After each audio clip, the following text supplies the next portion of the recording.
તંત્ર વિભાગમાં ટીબી અને પલ્મોનરી વિભાગમાં આપણે એક નાની એવી આગની દુર્ઘટના થઈ છે અને એ દુર્ઘટના એક્સિડેન્ટલ છે અને અત્યારે એમાં અમે જોયું તો કોલ આવતા તરત પહોંચી ગયા, ફાયરમેન પણ પહોંચી ગયા અને ડૉક્ટર, નર્સ બધા લોકોએ એ બધું ધ્યાન રાખ્યું છે અને આગને વધતા રોકી દીધું છે. એક જે શ્વાસના દર્દી હતા, જે ઓક્સિજન ઉપર હતા, એમનો હાથમાં થોડીક હાથ થોડુંક બળેલું છે અને થોડુંક અહીંયા માથા ઉપર થોડુંક બળતરા છે અને બળેલ છે એવી રીતે, અને એકદમ સ્વસ્થ છે.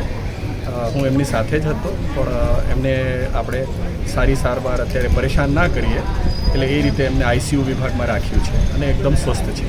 સાહેબ, આગ લાગવાનું કારણ શું?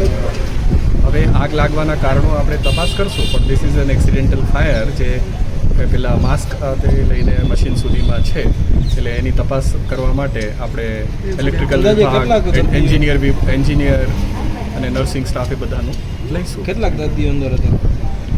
આજે લગભગ 15થી 20 દર્દીનો વોર્ડ છે અને સ્પેશિયલ આઈસીયુ વોર્ડ છે, જેને આરઆઈસી કહીએ, રેસ્પિરેટરી ઇન્ટેન્સિવ કેર યુનિટ છે. અને બીજા દર્દીઓને કે અન્ય જગ્યાએ સ્થળાંતર કરવામાં આવ્યા છે? ના, કોઈને સ્થળાંતર કરવાની જરૂર નથી પડી. એ એરિયાને આપણે ખાલી કે પેલું આગને રોકવાનું કામ કર્યું હોય એટલે એનું પાવડર ને બધું છે, એટલે એ સાફ સફાઈનું કામ થઈ રહ્યું છે. એટલે ખાલી એ દર્દીને આપણે, કોઈ મોત છે કે નહીં? કોઈ મોત નથી. અને મેં જેમ આપને જણાવ્યું કે માઇનર બર્ન્સ છે અને એના માટે સિનિયર ડૉક્ટર્સ પણ બધા આવીને એમનું ધ્યાન રાખી રહ્યા છે.